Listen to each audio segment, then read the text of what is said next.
Hello and welcome to Podworld, a podcast about the podcasts that you should be listening to. I'm Louise Blaine. And I'm David Morowitz, or DMR as Lou prefers to call me. Yes. Welcome back, podcast fans.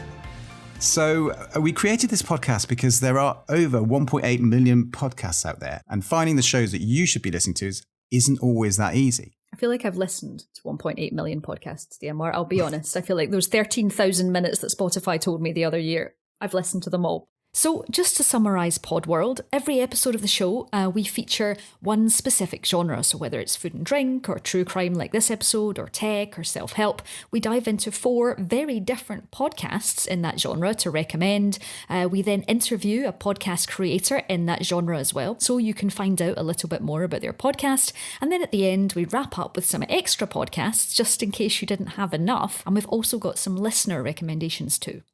And today is a real treat for Lou. It's almost like it's her birthday because the category we're going to look at is her favourite obsession, which is true crime podcasts. And we've also got an interview with the producer of ITV's No Strings Attached and Catching Melanie's Killer podcasts, Robert Murphy. But before we start on my absolute obsession, which is going to make this episode probably a lot longer than you're expecting, DMR, here we go. We'd like to ask you, lovely listener, who we're currently speaking into the ears of, for just a couple of favours. Please share the show with your friends and family, tell them about it, and then they can get good podcasts too. Follow us on our socials, which is on Twitter at Podworld, and really, most helpfully of all, please go on Apple Podcasts and give us a 5-star rating and write a brief review. I know it's on every podcast. I've listened to everybody say it and I've always done it, but please really, really do it because it really helps us. It makes us climb the charts. More people can see it, and that means we get to make more episodes. So please do that. We'd really appreciate it. But for now, let's get on with the show.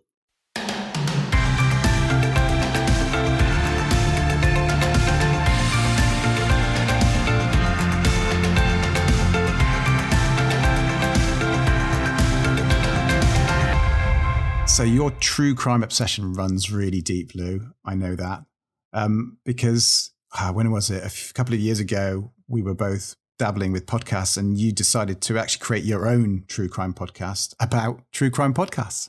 Yes, which is suitably meta. And I gave it a suitably pun title of Kilt, which is Killt.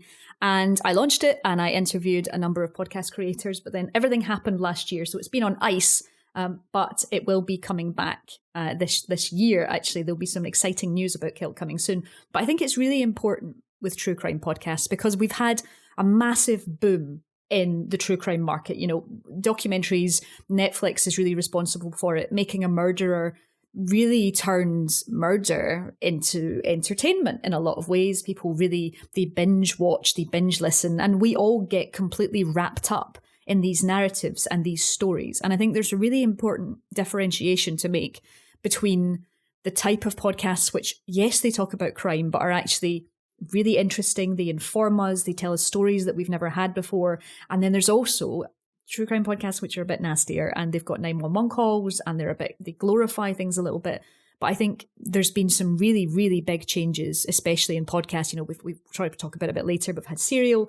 I started listening to a podcast called My Favorite Murder, which really sounds like it sounds pretty gratuitous, but it's not. It's a true crime comedy podcast with 2 women from LA who just got together to talk about dark stories that they're both obsessed with. And they really, what they actually did, and I think My Favorite Murder really has changed things, is made things so that things are very woman focused and very minority groups focused. And the people who are victims in many of these stories are women. They are minority groups. And it's never really been discussed what these are survivors and victims. And we need to know these stories. And we also need to know how to change things. So things like My Favorite Murder talk about fuck politeness.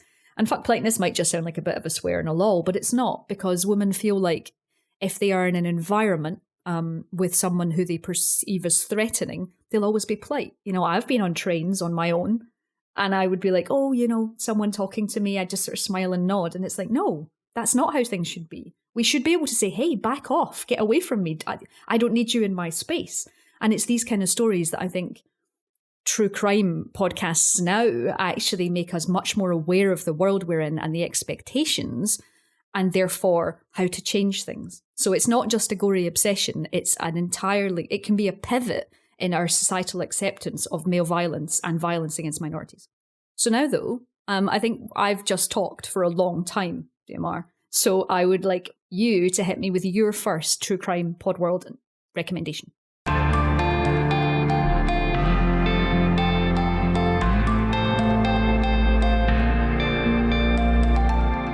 Okay, so for the very first one, I went with Conning the Con. Something is creeping in, don't follow it down.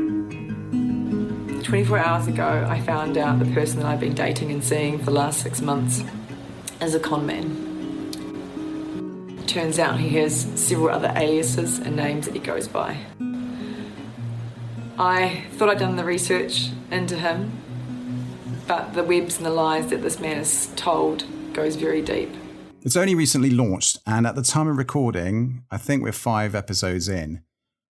So this is the story of Emma Ferris. She's a physio who lives in New Zealand, and she basically had been dating a seemingly successful guy, I think an Aussie, for about 6 months, and then she discovers quite quickly, quite abruptly, that he's actually a con man.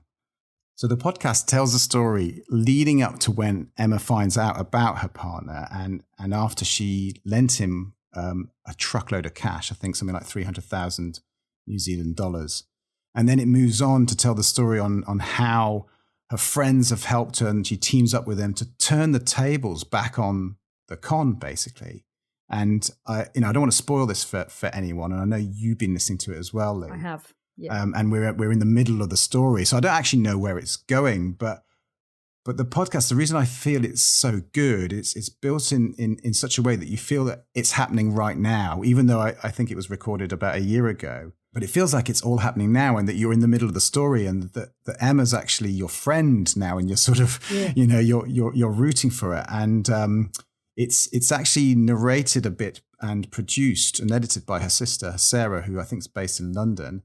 And it also features a bit of science through Dr. Sophie Muir, who's a clinical psychologist who brings along the analysis side of things of why would a con man be doing certain things, and what kind of mental health issues are they suffering from, in a way. What I think is really interesting about the podcast is the fact that while you saying she loaned him $300,000 sounds mad, and someone would automatically go, well, I wouldn't do that. I'd never do that. Well, actually, she met him through Tinder. He appeared to be a very, very successful businessman.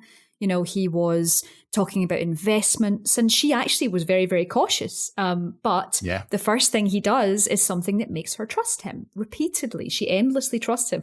And there's a lot of sort of dark jokes in it, in the fact that they thought he was too perfect. When they introduced him to the family, he was too perfect. They even called him Dirty Andrew in reference to Dirty John, which is hilarious, but also horrific. But that's what I really like about it, is the fact that cons happen every day, scams happen every day to normal people every single day. And I think we need to remove this stigma around people going, oh, well, that wouldn't happen to me. No, the reason that it can happen to you is because psychopaths and sociopaths are engineered in a specific way that they will literally con you and love bomb you and make you feel these ways. So I think it's incredible on so many. She's telling a great story. She is sort of showing great strength in the fact that she's not just falling to bits because this man's awful, but also we're learning about the science and the psychology at the same time, which is a really interesting balance. Yeah, I just loved how strong she was, and she is, and the fight that she brought back to it was where you really start rooting for her. And I know they started recording this as it was happening, so they obviously decided at some point that they were going to capture something, whether it's they had already decided to do a podcast, I don't know, but they started recording as it was happening because of what you just said. She just thinking, this is happening to me, and I'm quite a cautious person, so I want to make sure that this doesn't happen to others. And I think that is just really, really remarkable. I think the first recording she made was because she didn't know if something was going to happen to her. She thought she might be killed, and she made a recording, and suddenly you're thinking, this has gone from meeting someone on Tinder to just absolute potential tragedy, in the fact you're like, well, if this person can steal from me, what else can they do? And I think suddenly the immediacy of that is quite astonishing. So as with all of the recommendations we do in this show, we sort of tell people roughly where they should start. And this is an obvious one. You start at the beginning. Yes. Don't dip in. Because it will spoil it. But yeah, absolutely. Conning the con. And I can't wait for the next episode. No, me neither. In fact, I think one just landed on Sunday. They have a countdown on their Instagram, which is very useful. So if you do want to follow them on Instagram, they've been doing lots of Instagram lives and stories and various things, especially with Dr. Sophie Muir, the clinical psychologist. So do look them up on Insta. It's also worth saying that all our recommendations here, you don't need to stop scribbling down, stop putting them in your notes app. We will have them in the show notes at the bottom. So don't worry about trying to remember all the names, because there's going to be a lot. Absolutely. I think this is going to be bumper packed. Yes. So over to you. What's your first recommendation for this part of the show? I'll say, because I'm being mean, the one podcast that I want to highlight is called Uncover Satanic Panic. But Uncover is one of CBC's true crime series, and it comes in seasons. And Uncover Satanic Panic is just one of those seasons. So I think they've now had 8 seasons of different ones. But this is the one I want to highlight, not just because I interviewed the host and producer, Lisa Bryn Rundle, as the first episode of Kilt, which I did, and you can go and listen to that now, but because it's the most fascinating type of story that you believe should be fiction. So there was a village in, I think it was Saskatchewan, a town called Martinsville, where the preschool there were suddenly accused of satanic behaviour and the abuse of children. Now, this was actually quite a widespread phenomenon, now reflected very, very clearly and most terrifyingly with QAnon stuff, where people believed that they were sending their children to school and they were being, put into satanic rituals, and the children, when asked in the worst possible way, were you abused by someone wearing a goat suit? Of course, the child says all kinds of things, and people's lives were ruined by this when no evidence was found. There was no satanic cabal church underneath the play school, that just didn't exist. But the podcast, instead of just, saying to people, well, this didn't happen, it does really interesting investigations into the police, into the types of interviews of children at the time, how it's really changed investigative technology. I mean, Lisa goes deep into it, and it's tragic because it is almost weird whispers going around of the nasty stories about people that almost became true by the repeated telling of them, which is terrifying, really. Yes, it's that whole perception is reality thing, which is super dangerous. And when I started listening to this, I was just, as you said, I was just amazed that this was actually a real story. It just felt so unreal, the fact that it could sweep a whole town like this in terms of snowballing, I guess, in terms of what people believed. But it makes it a really, really engaging story. Throughout the 1980s, a strange phenomenon was sweeping North America. Police say those involved in mainstream cults don't break the law, but they say lesser-known cults are formed for just that purpose. Allegations of underground satanic cults, torturing and terrorizing children, then deftly covering their tracks.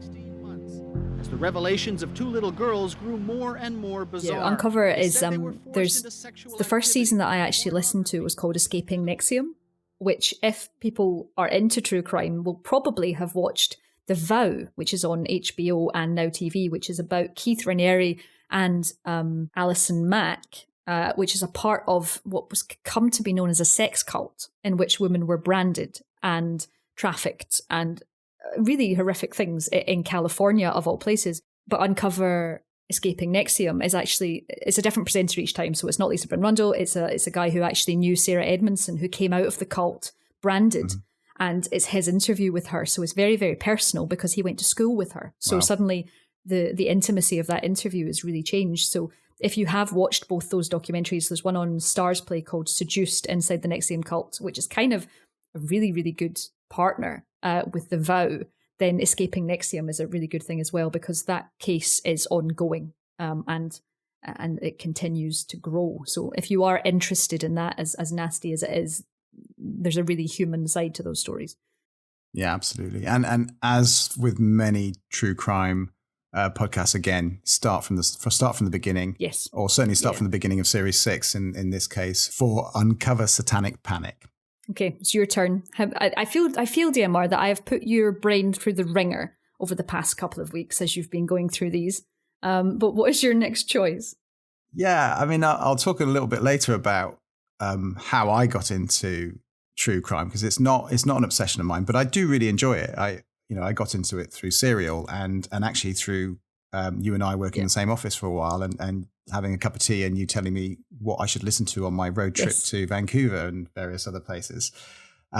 But actually for the last year or so, I haven't really been listening to that much true crime. So actually going back into it's been really interesting because there's been such a huge number of shows that have come out. So actually there's a lot to choose from.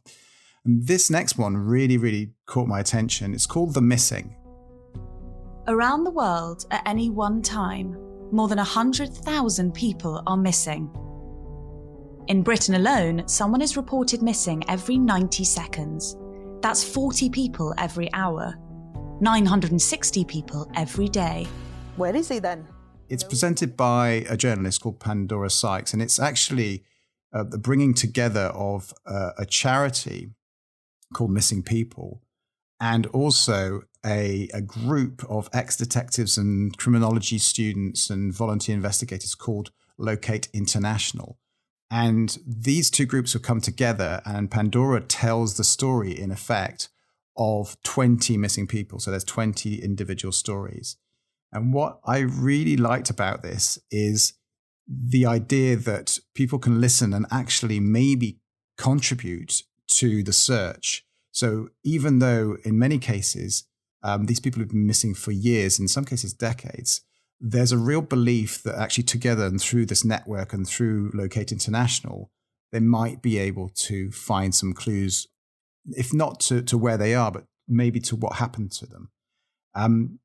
The beauty of this is it's done very, very well by Pandora. I think as a journalist, she comes across really well, but also it's done with the families. So she interviews the families and the people that were left behind. And the charity Missing People that's involved with this is a charity for the people that are affected by friends and family when they go missing. So this really, really spoke to me. And I'm 3 or 4 episodes in, and I will continue to listen to it throughout because it's gripping and it's heartbreaking also in many ways, but a really, really good podcast. I mean, both of my picks for this episode actually, I think, have something in common, which is I feel like I seem to be engaged by stories that feel like they're going on now. So in the con, it's all happening now, or you feel like it is. And in The Missing, even though that we're talking about people who've gone missing a while ago, you feel like the search is happening now. And in both cases,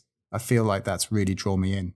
I really enjoyed The Missing. I listened to a couple of episodes. I found it, again, like those best true crime podcasts, it has interviews with the people who matter and the people who are getting their story across. The first episode about a woman who is now, I think she said she was 71 and still looking for her son who went missing in Canada 30 years ago. And she's still looking for that. And hearing her talk, it's really upsetting. It is hard to listen to. These are people whose lives have been completely put on hold and turned upside down and all of those things. And I think it's a very strange thing to then recommend someone to listen to, but I feel like we are built. The reason that we enjoy crime in general is because it's like putting a jigsaw puzzle together, isn't it? And when you put a jigsaw puzzle together narratively, you have someone go missing, you want to know the story, you want to know how that happened, and you want to put it to bed because our brains, they like to connect the dots. So there's another podcast, again, it's a CBC one, not sponsored by CBC here, but it's called Someone Knows Something. And it's multiple series by a journalist called David Rigdon. And he goes through, he has individual seasons based on each missing person and tries to find what happened to them. And his investigations, again, have that immediacy. They have him going in, speaking to people who maybe don't want to speak to him. So, I mean, I get tense. I get anxious because he's like, so I'm waiting in the car. I'm going up to go up to this house. I haven't phoned to say I'm coming. And it's like, you're going to ask this person, what is their involvement in the missing? Like, this is insane. But he does it. So you feel like vicariously you're with these people doing these investigations to try and find the answers. And it's so compelling. I wish it wasn't as compelling, really. But I think we all want justice. We want the answer because we want people to have the despite not having been in any of these situations, thankfully, I feel very fortunate. I feel like the main focus is so much closure so that people can deal with things. And I think we sometimes need that on their behalf too. Yeah, and I do think that's probably why it's the most compelling genre that is out there, and it's grown so massively from from the days before Serial, I guess. Yeah. And it's probably the fastest growing part of the podcast universe because of that very reason. So, what's your second pick? So, for our final recommendations, I'm going to throw a question back at you. DMR, do you know what a blockchain is? Yeah, I did not know you were going to ask me this question. I think you just put it in the notes at the very last minute. That's the whole point. Do you know what a blockchain is? So I know a little bit about blockchain, but I tried to explain this the other day to a friend of mine, and you know what? I just couldn't. So basically, it's really interesting. I'm going to be, before we get confused, I'm going to be talking about The Missing Crypto Queen, which is a BBC Sounds podcast by a chap called Jamie Bartlett, who is a relentless investigative journalist. And the reason that I'm talking about blockchain, so cryptocurrencies, unless you've been living under a rock, are increasingly popular and worth more than ever. Bitcoin, obviously, has had continued growth. But the most important thing in any cryptocurrency is, if a cryptocurrency is to replace money or to be the same as money, then it needs to hold value. And the ways that things hold value normally is ours is regulated because we have X amount and we know how much a pound is worth or a dollar is worth, and we then trade accordingly. But in order for a cryptocurrency to keep that, basically a database has to exist for every transaction that basically regulates the value of that.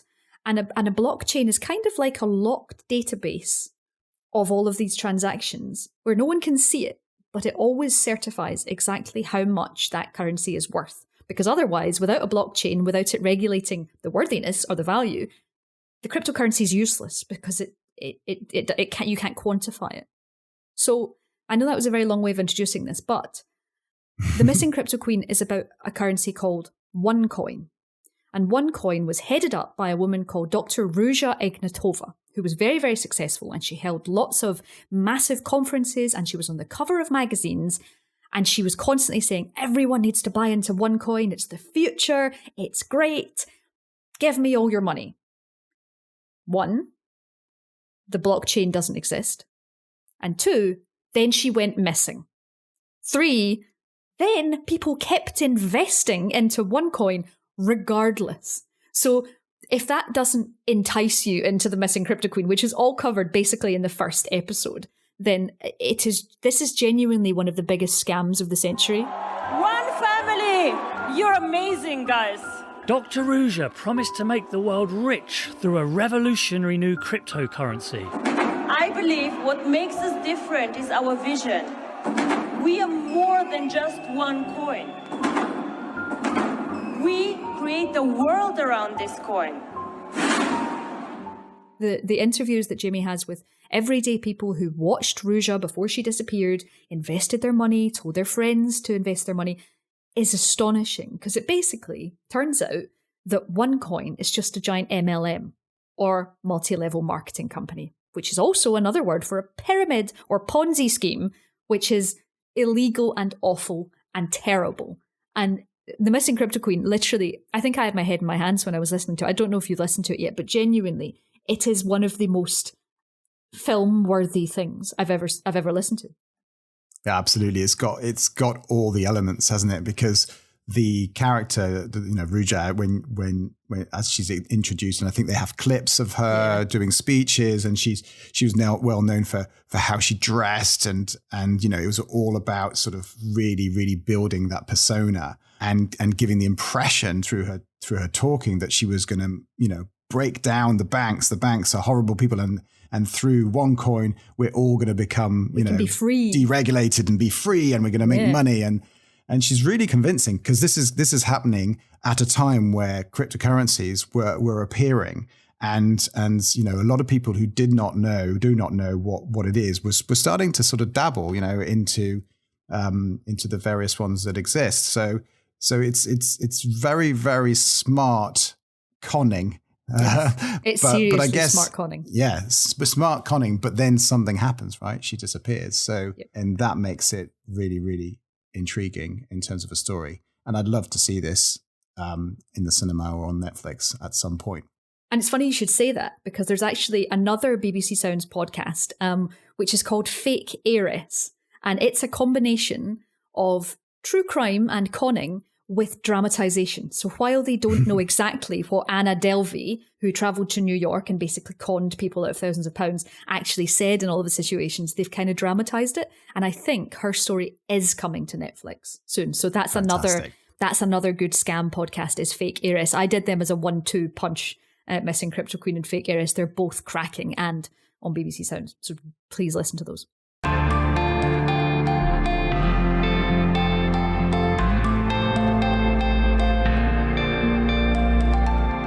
So as you will know if you have listened to previous episodes of Podworld, if you haven't, please go back and listen to them. You don't need to listen to them in any order. You can just pick your genre.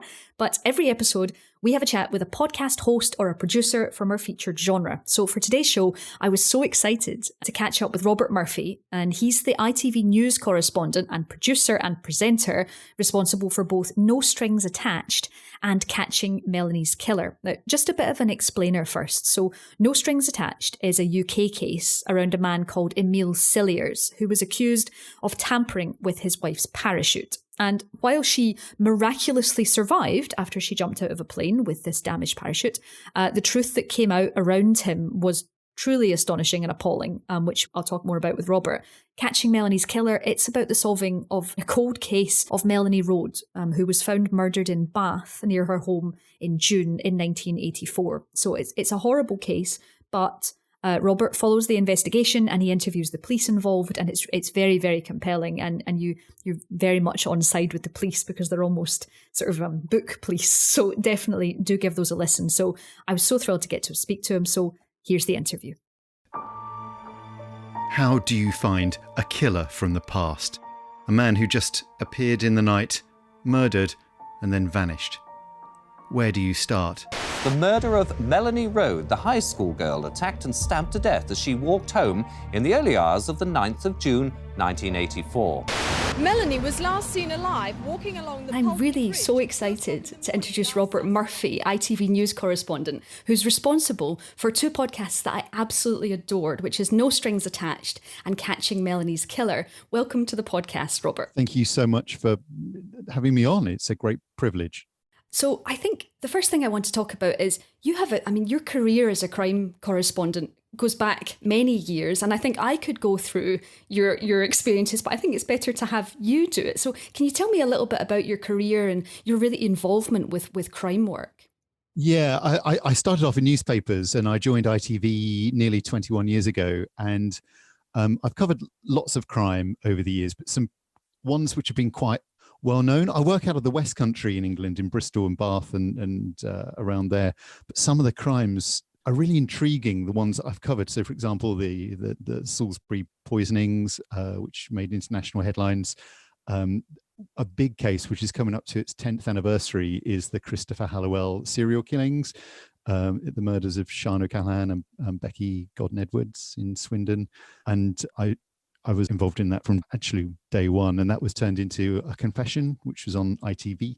The Parachute Murder Plot, which became the podcast that we covered, the Melanie Rhodes murder, the Melanie Hall murder, 7/7 bombings, all kinds of things, really. So really intriguing stuff. And the kind of stuff that interests me about crime is that there's there's a massive interest in crime, but when you go to a courtroom and if you were to spend all day in court, it's actually sometimes a really a depressing experience. A lot of crime is thoroughly awful. There are never any winners. It's grimy. It's awful. And some of the stuff I cover, I've covered that if it's a big important story, but the cases that really take hold of people's imaginations are the ones where there's something else involved. Something like, for example, in the Melanie case, the wait for 32 years and the power of the family, or the Parachute murder trial, the sort of cat and mouse between the prime suspect and the police, and about the coercive control involved there as well.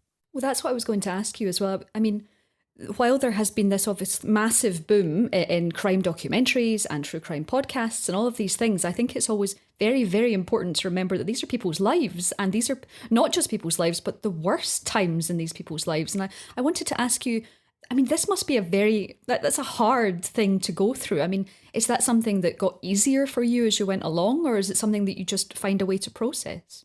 No, in a way, in fact, it's got harder.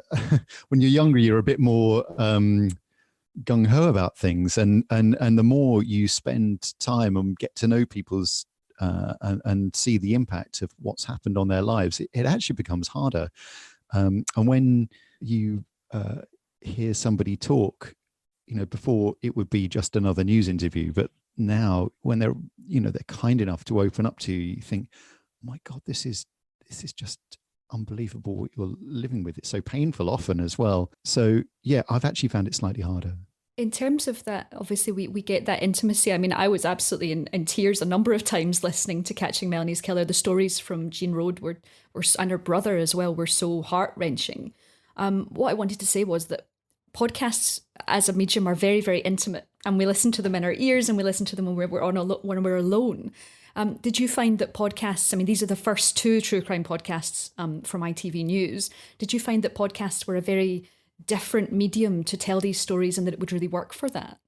Yeah, for 2 reasons. Firstly, for exactly that reason you've said, that intimacy and that sort of one-on-one experience, but also because it's more long form as well. I'm used to doing sort of 2-minute news items for the news at 6 o'clock.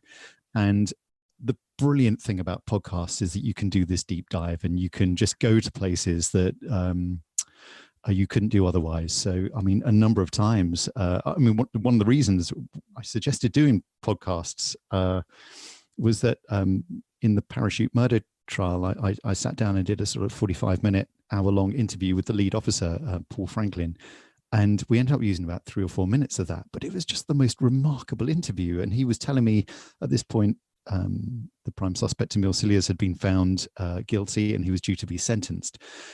And Paul was telling me all this stuff, which I'd never heard before. And I'd followed the case very closely.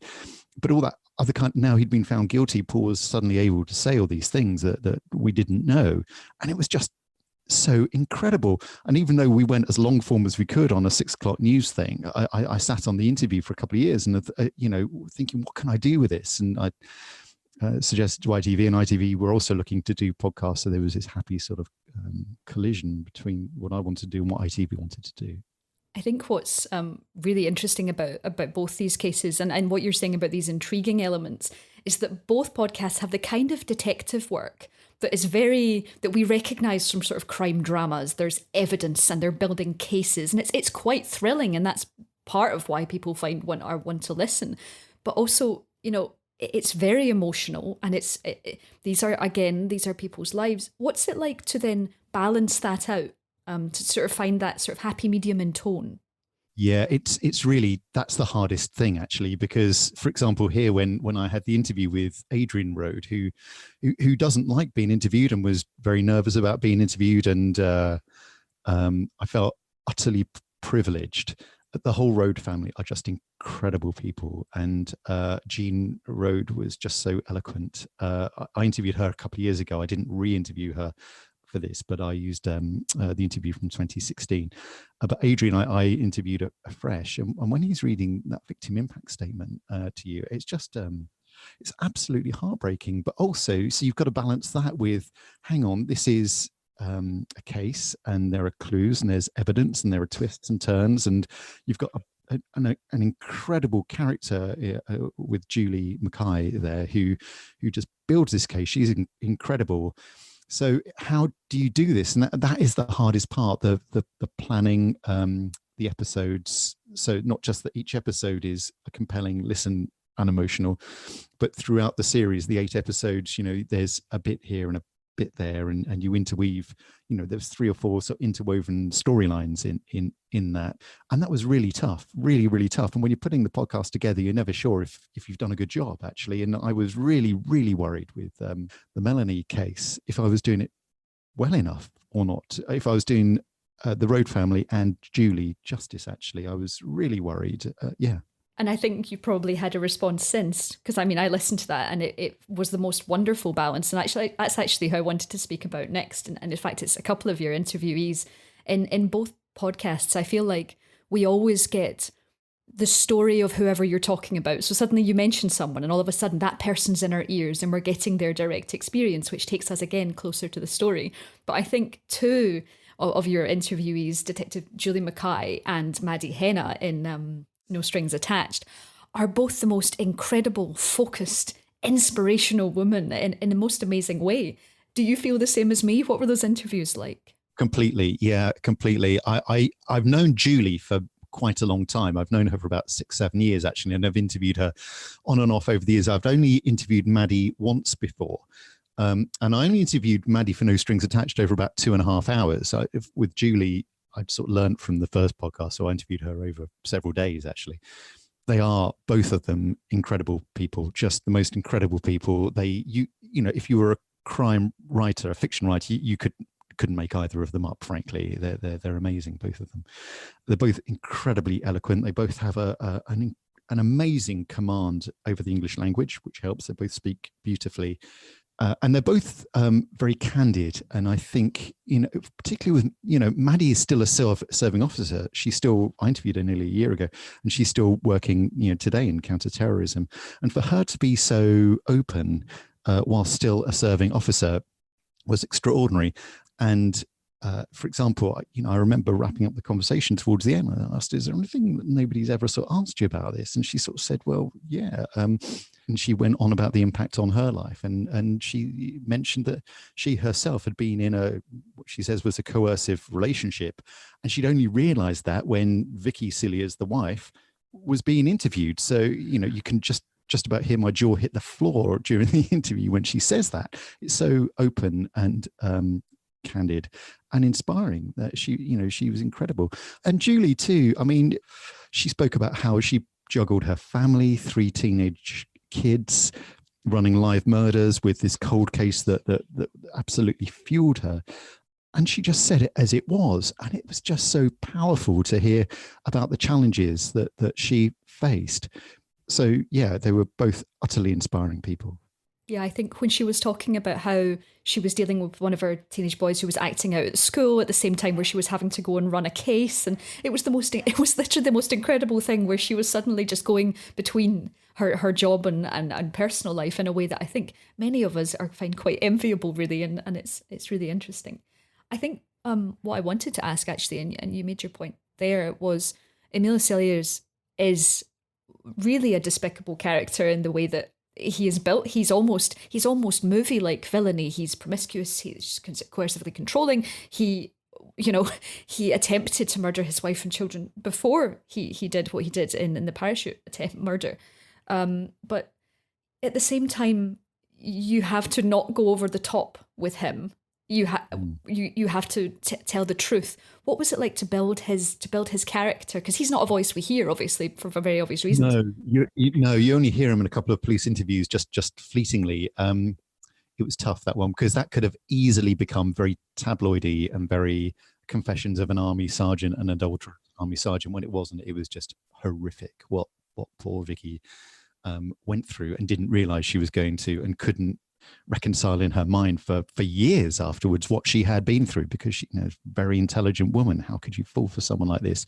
So, and it was difficult because we did do an interview at the sex club, and we did have all the details about all his girlfriends and the sex workers and the Tinder lovers and all the rest of it. You know, he was extraordinary, I think. And what we detailed probably only scratch the surface, maybe. I don't know. So the key thing was to play it down the line. I mean, also I work for ITV, and we're a public service broadcaster. And so we are ourselves quite rightly governed by what we can and can't say. And we've got to keep it within the ITV framework. And that's really important. You know, this is a public service that we're providing in a way. And, you know, if it's highlighting coercive control, albeit the most extreme version of coercive control, you know, we're shining a light on something. That was another question I wanted to ask was, in terms of coercive control, have you had any responses to the podcast letting you know that people have learned that they are in a coercive controlling relationship. Obviously, there's a lot of current cases, a lot of discussions, the House of Lords, coercive control and sort of domestic abuse, and all of these things are very much in the spotlight at the moment. Has there been any responses specifically to No Strings Attached? There haven't been any responses specifically saying it's because of this podcast I found myself in a coercive relationship, but I think it's made everyone think. It made me think. Am I, as a parent and as a husband, how do I act, and do I act properly, and what is coercive control, and if you're trying to persuade your partner that you don't want to do something or you do want to do something, and there's the at what point does a disagreement or that moment sort of stop being a normal, healthy relationship and become something more? And it was really important to hear what the police had to say about that, because every relationship is all about being persuasive sometimes, isn't it? And there's a point where persuasion becomes something else, and it's when one person always loses out to someone else that it passes the mark. I think zooming out a little bit, true crime in terms of documentaries and podcasts and everywhere having a massive boom at the moment. I think we can blame sort of Making a Murderer from Netflix a few years ago as really starting that off. How do you feel about the sort of change in the media landscape when it comes to crime reporting? Yeah, I'm not sure it's had a massive difference on TV crime reporting, which is what I do for my day job. The true crime podcast is a big thing, and it's here to stay. I struggle actually with a lot of true crime podcasts. I listen to them and I think, you come away thinking, oh God, no, you feel quite dirty after hearing a bit gross. They're just gross, and they're sort of accenting on blood spurts and all kinds of things that we don't really need to know. For me, a case has to have that extra element, that extra public interest for me to be really, really interested in it. I've actually started getting into a couple of historical true crime ones as well. Tenfold More Wicked is a fantastic one that from America that I've heard recently, and and the Maxwell's one, the one that Something Else have done, is good as well, I think. I've just started that one. Yeah, it's great. It's really well produced. So something that has another truth. I mean, there are far too many dead and injured women in crime for my liking, in the podcast for my liking. But thankfully in ours, we've been able to balance it with incredibly strong women. That's something that certainly I came away with in tears, but also supremely happy that people are fighting in a corner, regardless of the sort of what they're up against, which is amazing. What's next for you? Are you working on any of your sort of previous cases and bringing them to podcast life? Yeah, I've got a load that could be done. ITV is, I think, just working out what it wants to do with podcasts. We've done quite well, really, really very well, I think, with some of our podcasts, and so I think we're just going to work out where we want to go. So there's nothing planned at the minute, nothing planned, but there's always potential. I mean, ITV is incredible because it has daily access to live investigations and detectives, and ITV is sitting on 50 years worth of archive. Netflix doesn't have that. Amazon doesn't have that. Something Else doesn't have that. Wandery doesn't have that. ITV and the BBC do.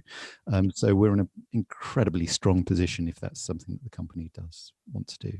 I think thinking of those 50 years of archives is suddenly just like, oh, I want all of it. I want all of this. Right, that's your task, Rob. Into it. Get back into it all. We want it all in podcast form, 8 episodes at a time. The stores are brilliant. You see stuff and see how times have changed, and with the Melanie Road stuff as well. You saw. I had a video of the afternoon of the aftermath. So, and a walkthrough and just seeing how much time has changed in sort of 36, 37 years. It's just so compelling in a way to see, just cars driving down the road, what people look like, what people sound like, and what things have changed and what hasn't changed as well. Yeah, I think seeing having these recordings is almost sort of time capsules. I was listening to the Fred and Rose West tapes, and the fact that that's all recorded from interviews at the time is the most incredible thing, because it's just such a access in ways that we never have with modern, with what we have now. It's the most incredible thing. Well, thank you so much for joining me, Robert. I really appreciate it. Thank you. Great pleasure. Thank you. Thank you so much. And best of luck with continuing your podcast. Thank you.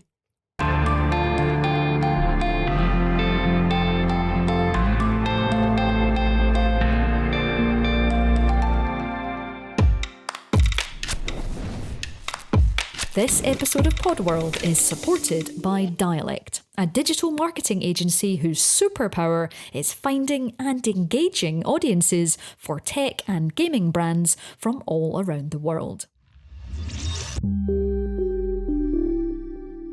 So in this little section of the show, which is just after the interview, we basically bring together all the extras, as we call it, all the extra bits and pieces we stumbled across whilst researching true crime podcasts for the show.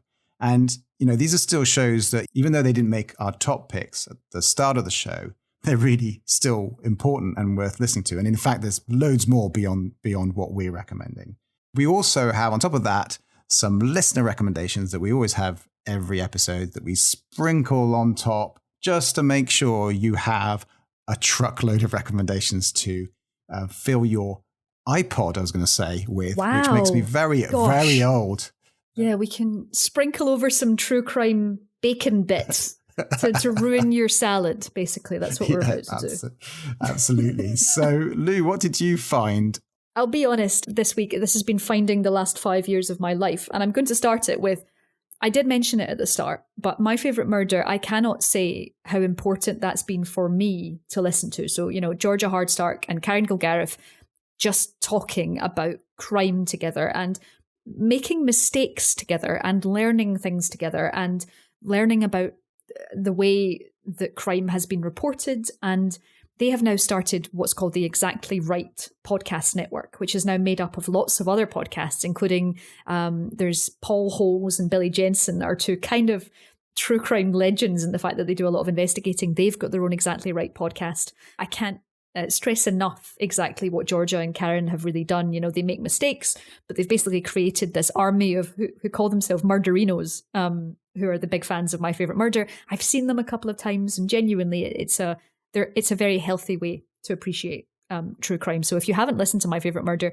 I'd maybe go back to the start even and see what you think of them talking, because it's really interesting. And I think on the other side of that is a podcast called Real Crime Profile. And I think I mentioned it a couple of episodes ago, but Real Crime Profile has two professionals. So you've got ex-FBI profiler Jim Clemente and ex-New Scotland Yard Laura Richards, and they're joined by the Criminal Minds casting director Lisa Zambetti, who she's kind of the normal person amongst the serious brains that they've got, that the rest of the podcast is. And they go into Netflix documentaries, other true crime documentaries, and they basically cast a professional eye over it, or they speak to the showrunners, or they interview people. So I remember I listened to their Making a Murderer episodes, and I fully thought, Making a Murderer, totally a frame up. Actually, listening to Real Crime Profile talk about Making a Murderer, you might feel quite different, because the way that documentaries are structured are in a very dramatic way where they leave out evidence, etc. So actually talking to the people who would come in and profile these cases is really interesting. Another podcast that I recommend, before I say that, Laura Richards has her own podcast called The Crime Analyst, and she especially is very, very victim focused, and she's just started a series, and I have to say his name, but I won't say his moniker, which is Peter Sutcliffe, who she then calls PS, because she is very, very conscious about demoting the ideas around serial killers, who then get this wonderful platform and get these horrible names when actually that's what they want. So she talks about the offender or the killer, the criminal, to basically readdress the power balance and talks about to the victim. So I'd really recommend Crime Analyst as well. I'm cutting out a couple of my recommendations here, but The Dream you should listen to. It's about MLMs and how criminal and awful they are and how they prey on multiple different types of women. Hunting Warheads, which is another CBC podcast, which is really difficult to listen to because it's about paedophiles on the dark web, and it's genuinely one of the most disturbing podcasts I've listened to, but also very, very interesting. And again, the voice of the right people talking, the victims and the police. And then finally, The Clearing, which is particularly fascinating because it's about a woman who realised that her father was a serial killer, and she matches herself up with a journalist and they go investigating the history of her serial killing father, which is genuinely, like, again, something that would be in a book, but is very real in this podcast. Wow, and I'm sure we could have gone on for a little bit there. Yes, I could have kept going. I'm so sorry. No, this is your special subject. We should be on Mastermind, and I should be asking you questions. That's really how this should have played out. But in my extras, I mentioned serial at the beginning because that really is how I started in true crime. I'm sure a lot of people that's when they first really discovered podcasting or indeed true crime storytelling, and it's got to be partly because of the storytelling, but it's also a lot to do with Sarah Koenig, who is an amazing journalist and researcher, but also a narrator, a really, really great narrator.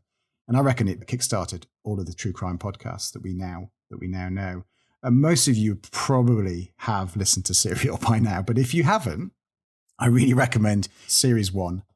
Go and find it. You just won't regret it. It's an amazing series. And then the other two that I found on my journey, you mentioned, I think it was in our last episode or the one before that, which is Criminal, which I know is one of your favorites. It's so good. What I love about Criminal is that it's very much not looking at true crime in the sort of obvious way of just looking at the crime as it were, and looking at the sort of more gory side of things. It's more about a mixture of stories of people who might have done wrong or actually might be the victims. They might have been wronged, or they might be stuck in the middle. There's some really interesting stories of people who are kind of literally stuck in the middle of those two parts. And it's part of a podcast network that I look out for called Radiotopia, which is a curated network, which is just truly excellent. And then my last one is Generation Y, which is two dudes talking. I'm just going to say it. It's okay. I had two girls talking as well. It's fine. But the reason I say that is that a lot of podcasts are two dudes talking. But this one, I really enjoyed. The reason I enjoyed it is it's basically very unassuming. And these guys are knowledgeable, but they're calm and they're methodical in the way they recount a particular story. They seem to like the legal side quite a lot. So they will talk about the crime scene and what has happened, and they will actually read through legal documents to explain what might have happened before, what the witnesses would have seen. But they seem to be also very keen to recount what happened in the court cases at the time and the legal processes. And I just like their calm. There's no sort of tense music whilst they're talking, which a lot of true crime podcasts have. They're just two guys chatting very knowledgeably and calmly about something. So it doesn't get me stressed, but it still tells me a really, really good story. That is the opposite of My Favorite Murder, which is a comedy podcast with two comedians in it talking about things that they read on Murderpedia. Excellent. No, I like the sound of that too. But I do need to cancel that out with Generation Y, definitely. So it's time for some listener recommendations. And actually, the listener recommendation, while we're talking about true crime comedy podcasts, this one comes from Joel Baby Bear on Twitter, who says that Last Podcast on the Left has some great, if very irreverent, true crime deep dives which snuggle in between aliens, conspiracies, and the paranormal episodes. The hosts are grown-ass blokes with juvenile senses of humour, but I can't help myself, and I love it. Now, DMR, I've actually listened to this podcast, and I have listened to a lot of the Last Podcast on the Left guys, and Joe's absolutely right. They are grown-ass blokes. It's a group of guys who are very, very funny. It includes the actor Henry Zabrowski, who was in Heroes at one point. And it is funny, and sometimes it's filthy, and sometimes it's demeaning, and sometimes they go too far in their jokes. But I have to say that the research involved in the Last Podcast on the Left is astonishing. They have done some of the most incredible in-depth episodes on things like Scientology. They've done some fascinating deep dives into so many different killers. And I will say that their comedy is not for everyone. But once you realize that their heart is very much in the right place, that it's much more acceptable. Spotify basically bought them exclusively for a lot of money quite recently because they're a huge deal. And they are funny and sweet and surprisingly caring. I would be careful about the episodes you go into. I started on the BTK killer, which was not a very good place to start, but I'd start maybe on their Scientology stuff, if you do want to find out their tone, but also the type of information they can provide, because I am so with Joe here, but I'm also heavily caveating it with if you want to go Generation Y, don't listen to last podcast on the left. Yeah, they're not in the same bucket, are they? No, their bucket is far away and full of spew. Like Excellent. Intelligent spew, very intelligent spew. Intelligent, well-researched spew. Very, very well. Clever men. Brilliant. So I've got a recommendation from Adele Burrows, and she recommends S-Town, which actually is from the makers of Serial and This American Life. And she says, S-Town has so many interesting characters that I originally thought it was fiction. It starts as a true crime story, but evolves into an intimate look at an eccentric man and people from a small town in Alabama. I love how many interviews there are and how people are allowed to tell the story in their own words. When you go from Serial, you kind of graduate to S-Town, I guess, in the sort of process of This American Life kind of storytelling. I find it fascinating, and I also find S-Town deeply sad. Yes. Simply because there's parts of it that they investigate the past of someone. Sometimes I don't feel like I should be listening to it. And it's beautifully produced and it's beautifully constructed and it's very, very human. But sometimes I feel like these are really, really intimate things. And I find it's very affecting, very, very affecting, S-Town, but absolutely essential. It's very, very good. And that's pretty much all we have time for. A bumper pack of an episode that was. But what genre are we going to talk about next time? So next episode, we are going to be talking about comedy podcasts. And don't forget to get in touch with us at Podworld on Twitter or Instagram if you've got any podcast recommendations or comments about the show. Thanks again for listening to us. And again, please, with those 5-star reviews, it's really annoying, but we really, really appreciate it. Thanks for listening.